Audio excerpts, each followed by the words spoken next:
Bonsoir à tous et à toutes. Je suis ravi de vous accueillir à ce webinaire. Je pense qu'on va pouvoir commencer. Ok. Donc, je me présente. Je suis Aurélien Guez, président d'IESF depuis juin 2025. Pour présenter rapidement mon parcours, je suis engagé dans le milieu associatif depuis 8 ans, en plus de travailler dans un cabinet de conseil, principalement sur les sujets environnementaux et plus particulièrement la décarbonation. Avant de vous présenter la campagne en détail, vu que c'est la première fois que je parle à la plupart d'entre vous, j'aimerais commencer par un petit mot introductif. Ce soir, nous lançons ensemble une campagne qui, je le crois, peut transformer profondément notre capacité collective à faire entendre la voix des ingénieurs et scientifiques de France. L'IESF, ce ne doit plus être une institution poussiéreuse, c'est une confédération qui porte 165 ans d'histoire, qui a été présidée par Gustave Eiffel et qui peut fédérer aujourd'hui plus d'1 million de professionnels grâce à un vaste réseau d'associations et d'anciens élèves. D'ailleurs, nous avons déjà les opportunités de nous adresser au pouvoir public. Pas plus tard qu'hier, nous étions convoqués par un député à l'Assemblée nationale pour nous exprimer sur la capacité de notre écosystème scientifique à répondre aux enjeux de souveraineté économique et industrielle. Personnellement, si je suis venu chez IESF, c'était en particulier pour participer à des échanges ouverts, structurés et indépendants entre ingénieurs et scientifiques. Mais pour moi, ces discussions n'ont vraiment de valeur que si elles permettent de mieux éclairer les citoyens sur les grandes décisions auxquelles nous faisons face. En tant qu'ingénieur et scientifique, on a le privilège d'accéder à des savoirs complexes et ce privilège nous engage. On a le devoir de les rendre accessibles, de les expliquer sans chercher à orienter, pour que chacun puisse se faire sa propre opinion et contribuer à construire un futur ambitieux, éthique et souhaitable pour la France. Je le précise dès maintenant, je ne veux pas être le seul visage d'IESF, et c'est pour ça que d'autres personnes interviendront ce soir, et notamment Claire Le Floch, l'une de nos nouvelles recrues qui pilote la 2e convention scientifique étudiante sur le ciment.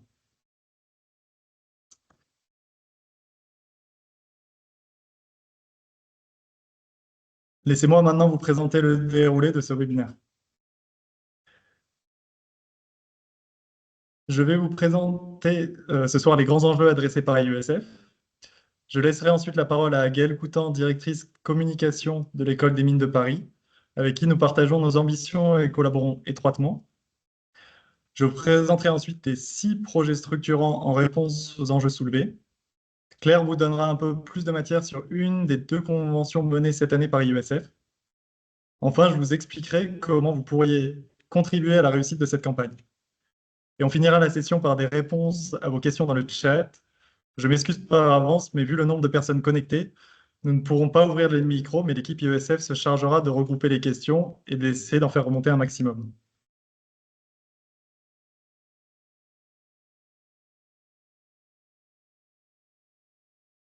Alors, chez IESF, nous voyons tout d'abord des défis sociétaux à travers les enjeux de développement durable et les instabilités géopolitiques. Ceci nous force à nous mobiliser sur les enjeux de souveraineté industrielle et à nous préoccuper de la fuite des cerveaux. Nous voyons aussi une pénurie de talents, notamment à cause d'un déficit de vocation. On a identifié avec l'Institut Montaigne qu'il faudrait former 60 000 ingénieurs et techniciens de plus par an si nous voulons répondre à la demande. On constate également que seulement 28% des diplômés en 2024 étaient des femmes, ce qui mathématiquement ne va pas aider à féminiser la profession. C'est pourquoi nous souhaitons agir sur 3 grands chantiers. Le premier, faire entendre une voix scientifique rigoureuse et utile dans le débat public. Le deuxième, recruter plus d'élèves en mutualisant nos forces. Et enfin, le troisième chantier, réinvestir dans des outils concrets et utiles à nos associations d'anciens élèves. Avant de vous décliner les 6 projets structurants qui découlent de ces 3 chantiers, je vais laisser la parole à Gaëlle. Est-ce que Gaëlle, tu arrives à te faire entendre? Je suis là, est-ce que vous m'entendez? Oui, ça paraît bien. On ne voit pas Merci, encore. Merci Aurélien et merci à tous. Je suis ravie d'être avec vous ce soir pour Mines Paris PSL et en effet parce que en tant qu'établissement d'enseignement de recherche, on partage un peu ces défis et ces ambitions que vous venez de présenter. Et pour moi, elles sont d'autant plus élevées, ces ambitions, que finalement, les moyens que chacun peut mobiliser pour y répondre, et que ces moyens-là sont limités. On a déjà travaillé avec l'IUSF et ce qui est intéressant, c'est de voir que vous occupez une place qui est très utile dans un écosystème qui est finalement assez fragmenté. Vous êtes une structure indépendante, fédératrice, et vous êtes en capacité de rassembler toutes les voix des ingénieurs et scientifiques de France, ce qui est précieux, d'autant plus que vous avez cette capacité apporter à la fois une vision stratégique, prospective, et puis d'un autre côté, de porter un ancrage territorial très concret pour agir et pour tisser des liens de terrain en région avec les écoles, avec les alumni, avec les réseaux de docteurs. Et c'est des choses qui sont aussi très complémentaires de ce que nous, en tant qu'établissement, on peut faire et on peut porter. Ce que j'avais envie aussi de souligner aujourd'hui et ce que je trouve intéressant dans votre démarche, c'est ce souhait d'instaurer une forme de dialogue entre les acteurs et cette façon de le porter aussi en relevant d'une forme de démocratie participative. Et je pense notamment aux conventions scientifiques et étudiantes. On avait eu le plaisir d'accueillir la convention scientifique étudiante sur l'hydrogène à la fin de l'année 2023 et on va de nouveau accueillir à l'école celle sur la décarbonation dans les prochaines semaines. Et c'est vraiment des dispositifs qui offrent aux participants l'opportunité de prendre immédiatement une posture de responsabilité vis-à-vis des savoirs acquis, que ce soit sur les bancs de l'école ou au contact des industriels, des experts, des décideurs publics. Et je trouve là aussi intéressant d'inviter dans une réflexion collective sur le bon usage des sciences, des technologies, de faire vivre un vrai débat où les points de vue peuvent s'échanger, peuvent se confronter, avec toujours un peu la ligne rouge et la lumière de la science. Et ça, c'est vraiment quelque chose qu'on partage. Qu'on partage à l'école. Je sais que le fruit du travail sur la convention scientifique sur l'hydrogène a été remis à des décideurs politiques, elle a été reconnue pour sa qualité, son impartialité, et qu'aujourd'hui, elle contribue vraiment à nourrir le débat public. Et on est attaché à l'école à soutenir ce genre de démarche parce que ça fait écho aussi toute la pédagogie active et participative qu'on met en œuvre, en particulier dans le cadre du cycle ingénieur civil. Et puis surtout parce qu'en effet, on croit aux vertus du débat et à la nécessaire place de la science dans la décision publique. Sur les autres projets, et bien sûr, et en particulier sur la question de former plus d'ingénieurs, de féminiser aussi le métier d'ingénieur, on partage aussi beaucoup ces défis-là. On sait que c'est un enjeu central aujourd'hui où on parle d'avenir de la souveraineté industrielle, de répondre aux défis des transitions, qu'elles soient énergétiques, climatiques, numériques. Ça nous semble vraiment nécessaire. Et la question d'entraîner avec nous et de représenter, j'allais dire, la moitié de la population humaine et donc de garantir une mixité de genre dans les métiers de l'ingénieur, ça me semble aussi vraiment une nécessité. Alors cette année, on a la chance à l'école des mines d'avoir 26% de filles. C'est plutôt bien, sachant que notre bassin de recrutement dans les classes préparatoires, les filles restent très peu représentées. Et malheureusement, 26%, on peut pas s'en satisfaire. On sait que les causes sont vraiment multiples et on voit de plus en plus d'études qui parlent en effet de biais qui se créent dès les premières années d'école. Et je pense qu'on est vraiment jamais trop pour agir sur ces questions-là et qu'il faut vraiment le faire de façon collective. Il faut faire feu de tout bois, en effet, parce que les causes sont vraiment multiples et diverses. Et il est important qu'on puisse agir collectivement pour faire évoluer ces représentations, ouvrir des portes, multiplier les rôles modèles. On a vraiment beaucoup de choses à faire. Euh, et je pense notamment à l'actualité de l'école où on souhaite ouvrir un bachelor d'ingénierie dédié aux questions de développement durable. Et pour nous, c'est aussi une façon de former plus d'ingénieurs, de former des ingénieurs dans la diversité et puis de pouvoir avoir des profils les plus diversifiés possibles. Voilà, donc j'espère pouvoir vous souhaiter voilà, tous mes voeux de réussite dans cette campagne. J'y crois beaucoup. Je pense qu'elle est vraiment nécessaire. Elle donne de la visibilité à des projets qu'on partage à l'intérêt général. Elle est capable de mobiliser un réseau qui est puissant. Et donc, voilà, je pense que c'est une vraie chance pour l'avenir des métiers d'ingénieur et des défis que tous collectivement vous portez. Merci beaucoup, Gaël, beaucoup, Gaël. Alors, maintenant, je vais vous décliner Ça apparaît à l'écran. J'attends que ça apparaît à l'écran. Oui, vous les avez. Oui. Je vais maintenant vous décliner les trois chantiers présentés présentés plus haut. L'idée derrière ces chantiers est qu'une alumni toute seule ne pourrait pas les faire. Pour le premier chantier, faire entendre une voix scientifique rigoureuse et utile dans le débat public, nous avons 2, voire 3 projets structurants. Tout d'abord, les conventions scientifiques étudiantes ou de docteurs. Gaël en parlait un peu plus tôt. Nous en avons fait une première édition sur l'hydrogène et nous en relançons 2 nouvelles. Une sur la fabrique des connaissances et leur réception par la société civile. L'autre sur la décarbonation du ciment. Claire, juste après, vous présentera d'ailleurs celle sur le ciment. Nous lançons également un pilote, Interpellons nos élus, qui est expliqué un peu plus bas sur la slide. L'idée, c'est de partir des recommandations de l'Académie des sciences et ou des technologies et de porter ces recommandations à des élus régionaux. Je vais me prêter personnellement à l'exercice avec le député de la 5e circonscription du Vaucluse, la mienne. Notre objectif, à travers ces 2-3 projets, du coup, est de mobiliser 100 participants sur 4 week-ends pleins pour les conventions. Et pour le pilote Interpellons nos élus, que 2 députés aient entendu de vive voix les recommandations pratico-pratiques de nos académiciens d'ici la fin de l'année. Je vous le disais initialement, nous lançons une campagne pour prendre un nouvel élan et cela ne pourra être possible sans soutien financier. Pour ce premier chantier, nous aurons besoin de 65 000 € supplémentaires pour nous permettre de lancer sereinement les 2 conventions dès le mois prochain et nous organiser pour que le pilote puisse monter en puissance en 2026, pilote Interpellons nos élus.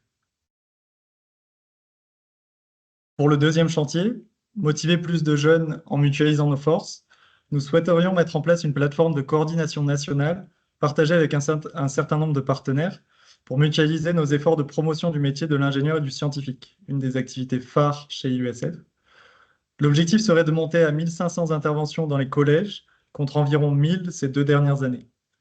Nous souhaiterions également faciliter le mécénat de compétences pour permettre la participation de personnes en activité à ce type d'intervention hyper importante.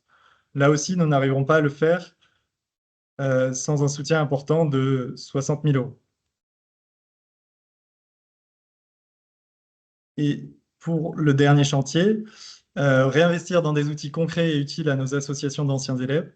Nous avons pensé naturellement à notre répertoire, cher aux associations qui n'en ont pas en propre, et à l'enquête nationale qui permet à chaque individu de notre communauté de connaître sa valeur et quelles peuvent être ses ambitions sur le marché du travail. Il s'agirait dans ce cas d'actualiser notre répertoire dans lequel 1 million de diplômés sont inscrits, en faisant une revue complète de la base.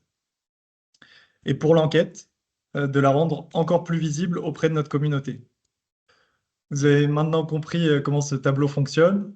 Il nous faudrait donc aller chercher 40 000 € supplémentaires pour lancer ce beau chantier et permettre un support de personnes rémunérées pour les bénévoles qui s'occupent d'ores et déjà pendant leurs soirées et leurs week-ends de ces services très importants. J'insiste, ces projets structurent notre action collective et donnent vie à notre réseau. Ils ne pourront pas voir le jour sans un soutien de votre part. Et maintenant, pour illustrer cela concrètement, je laisse la parole à Claire. Bonsoir tout le monde, j'espère que vous m'entendez bien. Avant de rentrer dans le détail des conventions, je me présente rapidement. Donc, moi, j'ai rejoint IESF à la suite d'Aurélien sur les conventions scientifiques étudiantes. En formation, moi, je suis ingénieure agronome.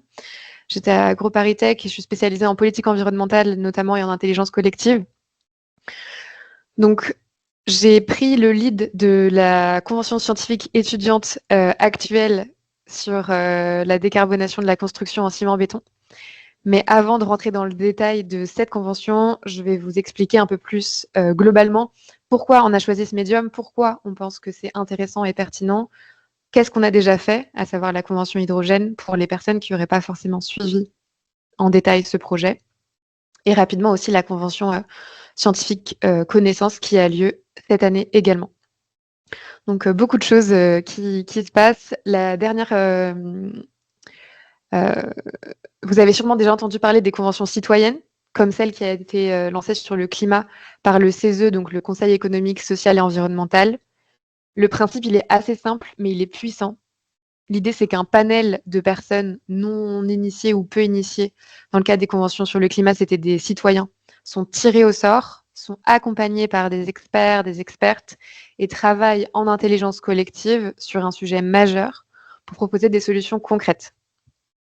L'idée, c'est vraiment que ces solutions soient ensuite utilisées, prises en main à la fois par les parties prenantes de la question et aussi par les décideurs et les décideuses, opérateurs de commande publique, etc.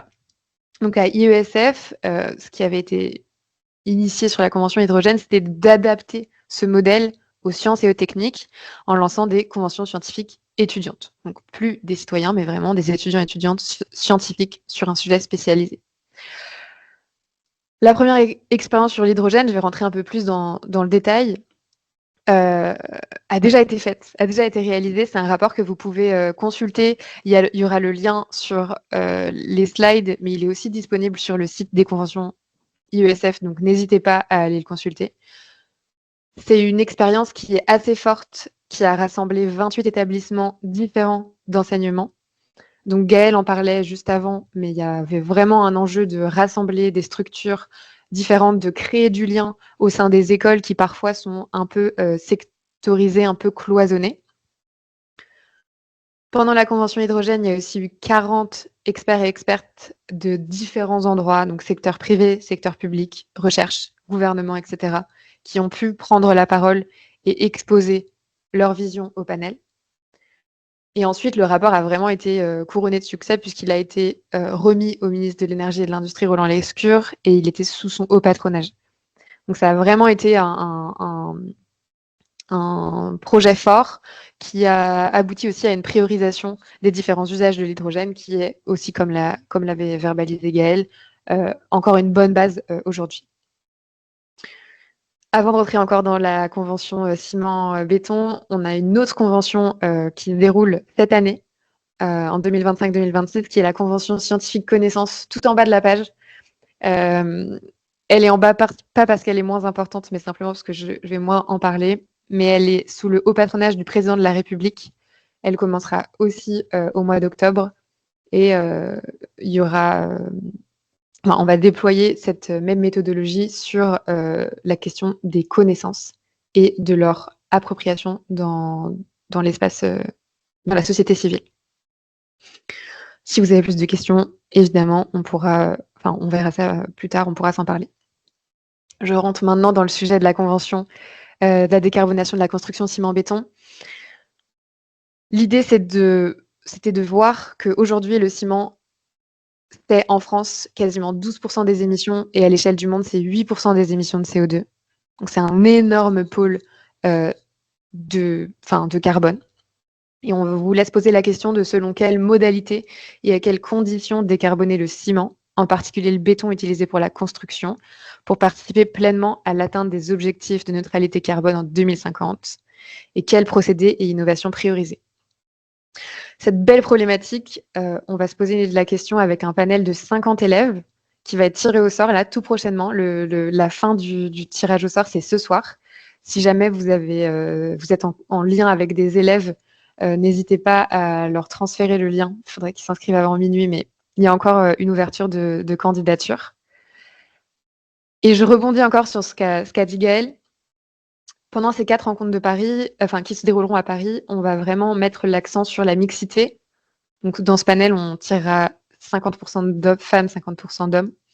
Et aussi, on va chercher une diversité de domaines d'études. Donc on peut se dire, avec une problématique pareille, les seules personnes que ça va intéresser, c'est des personnes dans le génie civil et le BTP. Moi, j'ai une vision déjà sur les gens qui se sont inscrites. Et c'est vrai que la moitié des personnes qui se sont inscrites viennent d'écoles avec ces domaines. Mais pourtant, il y a toute une diversité d'autres domaines d'études qui se sont inscrits, de l'environnement, des politiques publiques, des ingénieurs architectes, de la chimie, de l'informatique, etc. Et nous, c'est ce qu'on va vraiment chercher à faire. Donc, à la fois une diversité d'établissements, diversité de domaines d'études et mixité. C'est intéressant pour nous de faire ça parce qu'en fait, c'est vraiment une façon d'incarner ce qu'on souhaite apporter dans l'ingénierie française, une transdisciplinarité, une bonne connaissance précise de sujets complexes dans la diversité. Dernières informations, donc toutes les informations sont présentes sur notre site internet si jamais vous voulez aller plus loin. Mais on a le parrainage de Jean Jouzel, qui a donc l'équivalent du prix Nobel de météorologie, c'est pas ce nom-là, mais et qui est membre du GIEC. On a le soutien de pas mal de structures institutionnelles, l'ADEME, le CSTB, le CEREMA. On a des soutiens aussi d'autres industriels, de pas mal d'alumni, AgroParisTech alumni, CSA alumni, d'autres structures comme le Learning Planet Institute. Et on a aussi un partenariat logistique évidemment avec les mines également. Donc si je vous souligne tout ça, c'est vraiment pour vous montrer la diversité des structures qui nous soutiennent, à la fois des structures institutionnelles, des structures environnementales, des écoles, des alumni, etc. Et on a vraiment une qualité d'intervenants et d'intervenantes exceptionnelle. Si vous êtes dans le milieu, peut-être que ça vous parlera, et sinon, ça donne juste un peu de nom par-ci par-là, mais on va avoir Karen Scrivener qui nous fait l'honneur de venir en France pour parler des ciments bas carbone. On aura Guillaume Habert, on aura Fabrice Bonifay, on aura Christophe Cassou, on aura Laurent Isoret et plein d'autres. Vraiment, j'en donne que certains, mais juste pour vous souligner la puissance de ces outils, c'est aussi dans la mobilisation d'experts et d'expertes qui sont spécialisés dans le sujet. Un grand merci, c'est tout pour moi. Mais si vous avez d'autres questions, n'hésitez pas. Mon mail est aussi accessible. Aurélien, je te rends la parole. Merci beaucoup. Merci à toi. Alors. Et maintenant, on en vient à un sujet forcément qui nous intéresse. Comment nous aider? Alors, la réponse courte, mobilisez votre alumni, votre entreprise, puis votre énergie et vos ressources.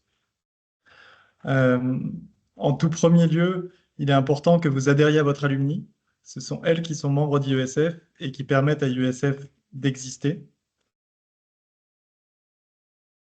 Si vous n'avez pas d'alumni, pardon, rapprochez-vous de nous pour que nous vous aidions à la structurer. Ça peut être aussi le rôle enfin, en tout cas, on peut aider à ça et on peut prendre ce rôle. Ensuite, un soutien de votre entreprise peut être très impactant. Ils ont des experts que l'on peut faire intervenir dans nos projets, de bons moyens de communication et un intérêt fiscal à soutenir financièrement IESF. Et une fois que vous avez soutenu votre alumni, votre entreprise, en tout cas que votre entreprise est embarquée, pardon, nous serions hyper preneurs de votre aide pour que vous nous aidiez à réaliser nos projets. Vous en doutez, on ne manquera jamais de bénévoles ou de personnes en mécénat de compétences. Vous pouvez écrire à ce sujet à l'adresse jeparticipe@iesf.fr. Bien sûr, n'hésitez pas à relayer nos communications. Et pour finir, il reste toujours l'option de nous soutenir financièrement et d'amorcer directement la pompe pour cette campagne qui, on l'espère, permettra ce nouvel élan tant attendu pour IESF. Pour cela, vous pouvez prendre en photo le QR code à l'écran et dans la dernière slide, on vous remet le lien vers la page de campagne.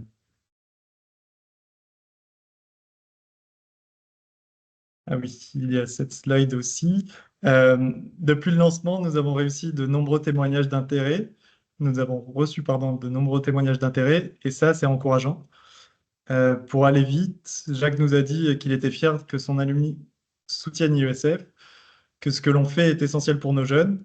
L'enquête menée par mes prédécesseurs auprès de nos membres nous fait penser qu'on a raison d'investir du temps pour que les ingénieurs et scientifiques reprennent leur place dans le débat public. Et pour finir, Cassandre nous dit « Cette initiative fédère et redonne du sens à notre communauté ». Mais c'est en tout cas merci à toutes et à tous pour votre présence. Merci pour votre confiance. Bon, nous avons de grandes ambitions, comme vous avez pu le voir, et c'est avec vous qu'on ira loin. Donc rejoignez-nous, devenez actrices et acteurs d'IESF. Merci beaucoup et très bonne soirée.